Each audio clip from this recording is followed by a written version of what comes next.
नमस्कार मित्रांनो, ही व्हिडिओ त्यांच्यासाठी आहे ज्यांच्या घरामध्ये आजी-आजोबा बेड रेस्टवरती आहेत मेडिकल रिझन्समुळे. हा विषय आहे की ॲस्पिरेशन निमोनियाचा, की त्यांना वारंवार निमोनियाचा त्रास होतो त्यांच्यासाठी आहे. ॲस्पिरेशन निमोनिया म्हणजे काय? की हळू-हळू थोड्या-थोड्या प्रमाणात जेवण ते श्वासनळीमध्ये जातं आणि तिथे पॅच येतो आणि त्याच्याने त्यांना श्वास घ्यायला त्रास होतो. बहुतांश वेळेस मी बघितलेलं आहे की त्यांना नाकामध्ये नळी किंवा तोंडाद्वारे जो जेवण दिला जातो, तो पूर्णपणे न बसवता दिला जातो. म्हणजे त्याला पूर्णपणे 90 डिग्री प्रॉप्ट अप न करता देतात आणि जेवण झालं की लगेच त्यांना झोपवलं जातं. या कारणामुळे त्यांना निमोनिया होतो.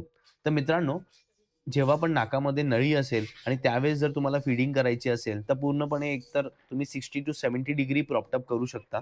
प्रॉप्ट अपचा अर्थ पूर्णपणे बसवलं जाऊ शकता आणि जेवण दिल्यानंतर म्हणजे आरटी फीडिंग दिल्यानंतर जवळपास अर्धा ते पाऊण तास तसंच बसून ठेवा, जेणेकरून ते जेवण पूर्णपणे खाली जायला पाहिजे आणि व्हॉमिटिंग नाही यायला पाहिजे आणि पूर्ण प्रॉप्ट अप तुम्ही जेवण दिलं, तर अशा प्रकारे तुम्ही ॲस्पिरेशन निमोनियापासून त्यांना वाचवू शकता.